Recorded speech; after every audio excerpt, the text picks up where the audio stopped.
People continue to not listen to my recommendations to not purchase new construction property when buying a home. So if you're not going to listen to this advice, at least let's try and make it a little more safe for you moving forward. So if you're not going to listen to the advice, at least let's try and protect you as best as possible. I have filmed so many videos about this in the past. We filmed videos about why it is an absolute terrible idea to buy new construction directly from a developer. The risks are immense. Contracts completely stacked in favor of the developer, written by teams of lawyers, outdated rules that do very, very little to protect the public. And just so many risks generally that well outweigh the rewards of when you want to buy new construction. But people keep doing this. So, well, why do they do it? Well, they do it because they just have this gold North Star at the end of the tunnel where they think they are going to make massive amounts of value because you can buy today, put a little bit of money down and complete tomorrow and just reap all these riches and rewards. There's many myths out there that we've been told about real estate. And one of the biggest ones is that real estate can't fail and prices only go up. And if you're watching this, you know that that's not the case.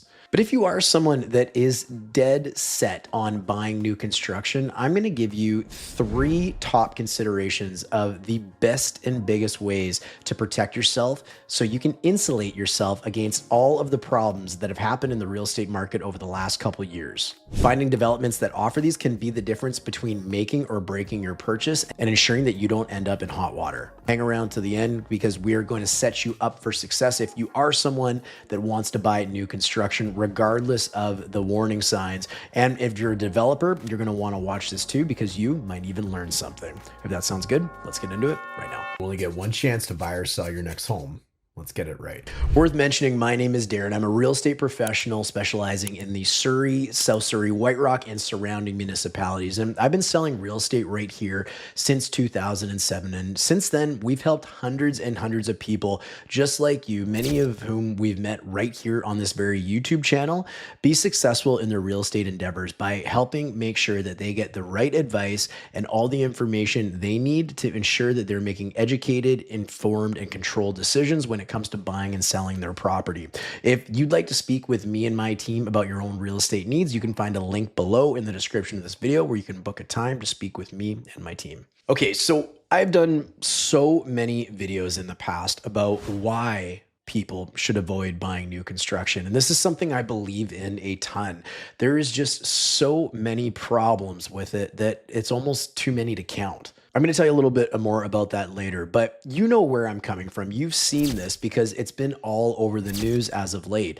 Filming this video towards the end of 2025, you know that developers are having massive problems trying to sell out their new developments. They're having massive problems getting financing, and the public generally is incredibly leery about investing in new construction real estate. Now, there's many, many reasons for this, but you do know the headlines have been completely littered with not only these stories, but developers actually facing problems like insolvency or just generally not being able to completely fund a development and it going under, which puts all of the people who have bought there at complete financial peril. Not only are their deposits at risk, but also the risk of future opportunity or just the unknown of the future because their money is potentially tied up in these properties while they go through all of this legal limbo. This is all built on a system called REDMA, or the Real Estate Development and Marketing Act. In British Columbia, in my opinion, this is a completely outdated system that does very little to protect the consumer when they buy real estate. And these people that are buying, well, oftentimes they're coming from this mentality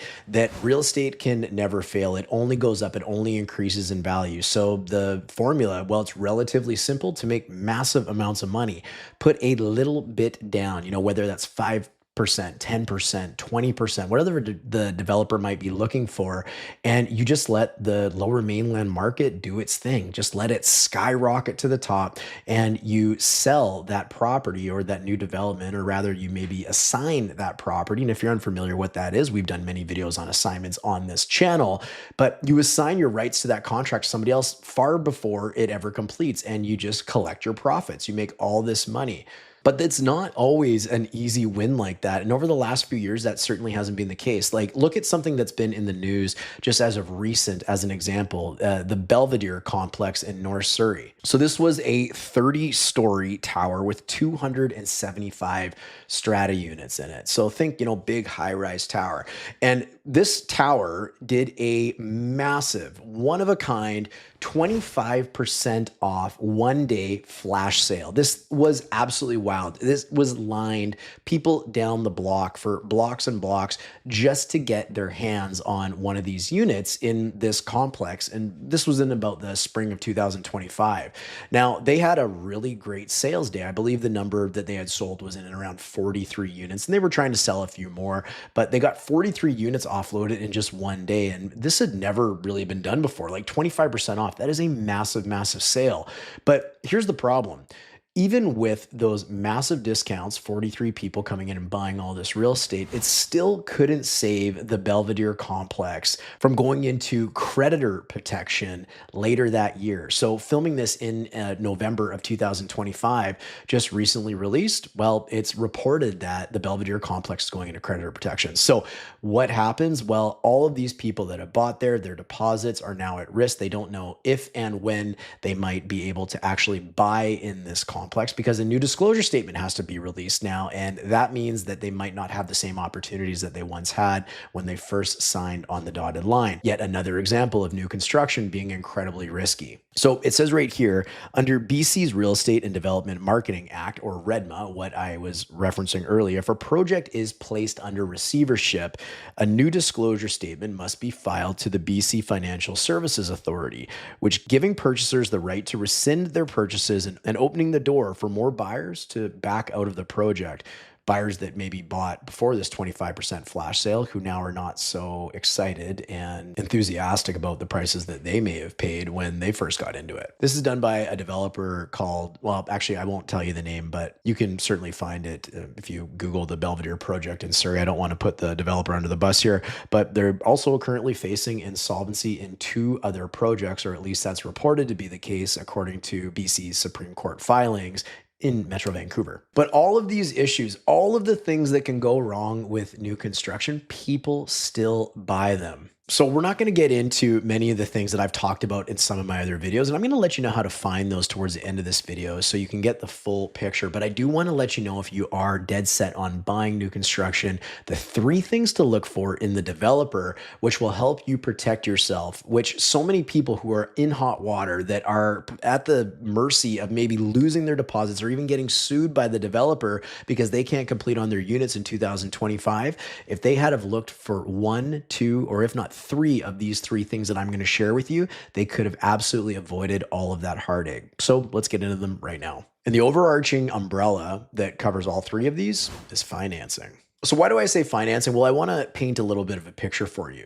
When you buy new construction, typically you're buying something that's going to be constructed in the future. So in Surrey, as an example, if it's going to be a big concrete tower or even a low-rise wood frame tower, it's typically a project at the beginning from when they start opening sales. It's usually at least about 3 to 5 years down the road. And of course, just financing-wise, the developer can run into a ton of challenges. As you would expect, they can run into financing challenges, actually getting the money to be able to build the project out. They need a certain amount of sales to actually achieve construction financing. Typically, there's material delays. Maybe they can't get certain products, or they can't get certain trades to be available to actually install the products. There's a large shortage of skilled trades generally in Lower Mainland, which makes it really, really difficult. They could have sales problems, somewhat mentioned earlier. Maybe they just can't offload as many sales as they need to either get financing or to even make the project make sense for them, because there's also things like carrying costs. Well, what about city delays? Getting permits from the city, getting the city to actually move quickly on certain things. And it's not just always as simple as city delays.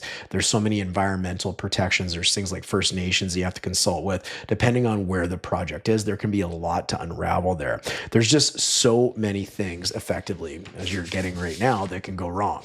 And that's not limited to just the developer either. Of course, you as the consumer, the buyer, you can run into some challenges as well. And we all think this isn't going to happen to us, but there is a lot of things that can really go wrong. I mean, there could be job changes, right? You could lose your job. You could get transferred to a different area of maybe the city or even a new province. What about marital changes? You know, you break up with your spouse, or maybe you're getting married, stuff like that. Or maybe you're having a family. Maybe your family's growing. Maybe your family's downsized. What about interest rate changes? You know, for a lot of people that looked into new construction in 2022, well, the interest rates were a heck of a lot lower than they are now. And we've seen them go up as high as about 5%, or actually over 5%. That's just for the overnight Bank of Canada rate between 2022 and today. So now we're down at like 2.25% for the overnight lending rate, but still like huge fluctuations in interest rates, which caused people not to be able to afford the mortgages that they needed to get on these new construction places to complete. There's financial hardship that happens. There's market swings, which we have seen in the last couple of years as well. There's just all these things that are unpredictable for buying a project 3 to 5 years down the line. So you, the consumer, you can't pay the bill. Well, that means you lose opportunity. You know, you wait 3 years to find out you can't pay the bill. Let's say there was equity growth, market growth in those 3 years, but you can't pay the bill because you lost your job. Well, you lost all that opportunity of all that extra growth. You also, if you can't complete on a project, you stand to lose your deposit. And typically these deposits aren't low. They're not normally around 5%. Typically they're anywhere between 10 to even as high as 20%, which means imagine losing 20% of, let's say, a new construction condo that's worth $800,000.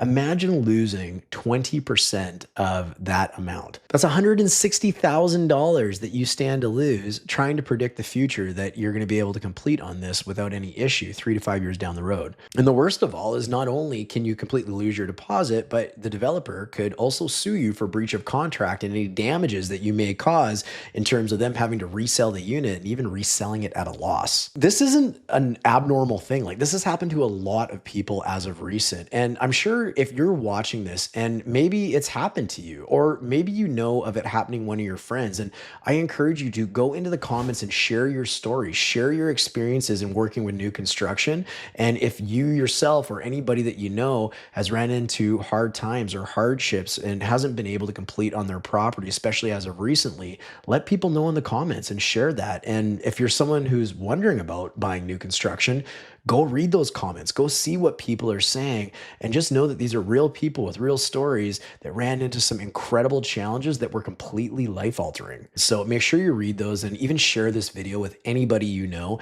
that's thinking of buying new construction. All right, so I digress there a little bit, but we need to talk about what you need to be looking at or what you need to be looking for if you do choose to buy new construction from a developer. And I kind of use this umbrella idea of financing. So what am I talking about? Well, the top 3 things that you should be looking for, or even developers, if you're watching this, should consider. Number 1, long-term rate holds. So what is a rate hold? Well, a typical rate hold when someone goes to get a pre-approval at a bank usually lasts anywhere between about 90 to 120 days. And what does that mean? Well, that means if the rates were to change, and usually that means the rates going up, obviously, if the rates got more expensive to get a mortgage, if you have a rate hold, you're protected by that. That means you get to benefit from the lowest available rate at the time. So let's say, as an example, you can get a 5-year fixed mortgage for 4% today, and you sign on that, but rates go up to 4.5%. Well, within that 90 to 120 days, you can benefit from the original rate that you were quoted at 4% and still put that towards your mortgage. Now,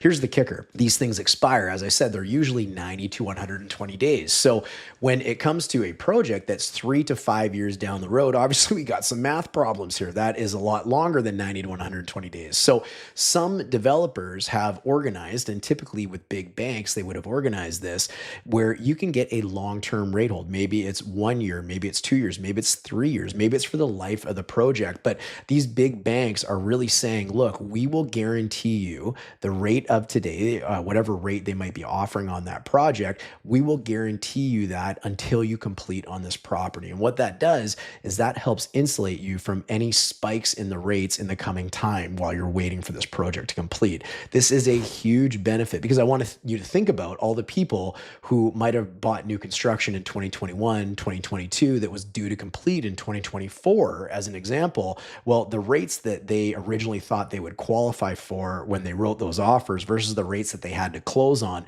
were incredibly different and much, much higher and much, much more expensive than they would have ever prepared for. So having a long-term guaranteed rate hold for the life of the project is huge.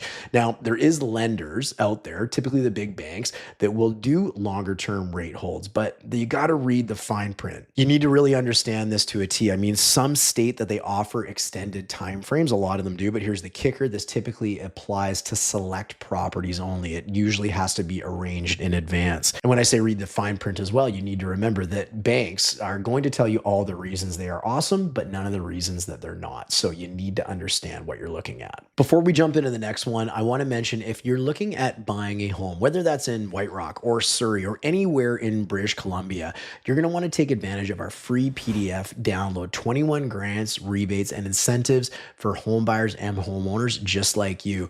This is packed full of provincial, federal, and niche programs that are out there right now to help you save money when you buy real estate. But the problem is they're often hard to find and hard to understand. So we've made them all available in this one PDF with links, explanations, and descriptions of each and every program out there so you can save money and it makes sure that you're not giving away extra money to the government unnecessarily. So if you're interested in grabbing a copy of that, you can grab that below in the description of this video. Okay, so the second major line under financing is just making sure that you don't have to re-qualify for the property that you'd want to buy. What do I mean by re-qualify? Well, when you get a mortgage, you have to qualify for it. They're going to check your job and your income and your debts and your credit and all that sort of stuff to make sure that they are comfortable, they being the bank, to actually lend you money on the property that you're looking for. Now, as we've talked about earlier in the video, life absolutely changes. And if you buy a property today and you qualify for a mortgage, but 3 years from now, you've had a change in your income, a change in your credit, a change in your life that affects your ability to qualify at that time, maybe even under new rates, you're going to have a major, major problem getting financing for that new development. So developers that organize this in advance with a lender offer the home buyer a major advantage and a major protection for themselves in the future to actually be able to complete on the unit that they're looking at. And I know what you're maybe thinking, this won't happen to me. You know, like I'm got a steady job. I feel quite comfortable in my life. I know that I'm going to be good. I feel that. Well, you and everybody else, like, I'm going to share a stat with you here. According to a widely cited study by INTOO and Harris Poll, and this is an American stat, but it's still an important one, 40% of Americans report having been laid off or terminated at least one time in their lives. 40%, that is 2 out of every 5 people have been laid off or terminated at least some point in their life. So if it hasn't happened to you or you haven't had some sort of job insecurity like this before, there is still a very high chance, 40% in fact, that it will happen to you. So not having to re-qualify, not having to re-give all that information to the bank to prove your ability to get financing is a major, major bonus. So what's the third one in our financing umbrella? Well, that one is getting an appraisal at the time the offer is written, not at the completion of the property. So not having to reappraise the property, going with the appraisal price at the time that you write the offer. Well, you're smart. You know why this is so important. If the prices go down and you have to get a mortgage on a property that you're looking to buy and the bank sends an appraiser to make sure they're lending an appropriate amount of money and they're not going to be in hot water should you not be able to pay your bills, they have to foreclose on you, all this terrible stuff. Well, if the property doesn't appraise at the time it's due to complete because prices have softened, prices have come down, the bank's not going to lend you money. That's a pretty big problem. In fact, this is what's burning so many people in the 2025 real estate market right now because prices have softened quite considerably from what they might have paid for these new construction properties in maybe 2021, 2022, 2023. It's important to understand what an appraisal is and also who the appraiser works for. You know, the appraisal, as I mentioned earlier, is for the bank to make sure that they're not lending too much money on a property. As an example, a $500,000 condo unit. Well, if you paid $600,000 for it, but it's only worth half a million or 500,000, the bank doesn't want to lend you all of that money because if they had to foreclose on you, they can't get it all back if they had to resell it at today's market value. So this is where the problem comes in. And the appraiser isn't going to be sweet talk. The appraiser does not work for you. They do not work for the developer. In fact, they work for the bank. Their job is to the bank. Their fiduciary duty is to the bank. Their job is to protect the bank. And they're getting paid one way or the other. They don't care if you get the property. That is not their job. Their job is to give the bank an accurate appraisal number, a safe lending number for that property so they can lend to you in confidence. Now, of course, there's things that can be done if an appraisal comes in low. It can be challenged. You could ask the appraiser to go back and relook at things, and maybe you arm them with some information that maybe they didn't see, like other sold units that might have been out there. You could get a second appraisal or a second opinion on that. That's certainly something that happens all the time. You can increase your down payment is another example. Instead of putting down 20%, maybe you put down 25 or 30%. That's, nice in theory, but not everybody can necessarily do that. Or you can try and negotiate a better value with the developer. You originally paid 600, but it won't appraise for 600. It only appraised for 550. Well, you can try and negotiate $50,000 off with the developer. Would they? I don't know, right? Like, good luck with that. I hope that works out for you. And maybe the developer wants to work together with you, but they're certainly not in the business of giving things away or losing money. So whether that becomes the case, it's hard to say. So the cool thing about this is lenders do offer this sort of product where you can get the property appraised at the time you write the offer, and it doesn't have to reappraise later on. You basically buy this place, they appraise it, and you don't have to get it reappraised later on. Market changes don't matter. So if we find ourselves in a down market condition like we are in 2025 with all the crazy stuff going on, you're not going to get screwed. You're not going to lose your deposit. You're not going to fail to be able to complete on this property, risking getting sued and lose all that opportunity that you might have had should you have bought something else in the meantime. So those are the overarching financing options that developers can be very proactive in seeking out from some of the major institutions select to the property they're developing to be able to offer out to home buyers like you. And as a home buyer, when you're looking at new construction, you want to absolutely demand that you have options like these for financing, because in lieu of not having them, you could find yourself in the exact same situation that so many people are finding themselves in today. And it's really sad. Like, there's a lot of people out there who have been hurt by the real estate market, but also they've really just been hurt because they didn't make good decisions when they got into some of these new construction properties without eyes wide open. Maybe they should be watching a real estate channel like this where they are getting advice like this. Shameless plug, right? Looking for these features in new construction properties dramatically increases your safety net, and developers really should be looking at doing this in the future. It is the way of the future for buying real estate. Towards the beginning of the video, I was mentioning about all the videos that we've done about recommending to people why they stay as far away from new construction as possible. I talked about some of the problems, but there's so many more that I didn't get into this video because this was all about financing. But if you are someone who is interested in new construction, you're not going to heed my warnings. At least do yourself a favor and understand the risks when you're getting involved with that. So the video coming up next, well, it dives into the major issues in detail that people need to consider when they're buying new construction. As well as what I've done is I created, as of today, as of the day of this video dropping, a new playlist with all of our videos that we've done about new construction, how to protect yourself. So you can find that in the channel page there as well. So anyways, the video coming up next, you're not going to want to miss it. You're going to learn a ton, and you're going to see much more clearly on one of the biggest reasons, or many of the biggest reasons, why we recommend that you avoid new construction at all costs and go after resale. Anyways, if that sounds good, I'll see you over on that video. It's coming up right now. Should you avoid buying new construction? Should you avoid buying pre-sale from a developer? After watching this video, you might consider doing so.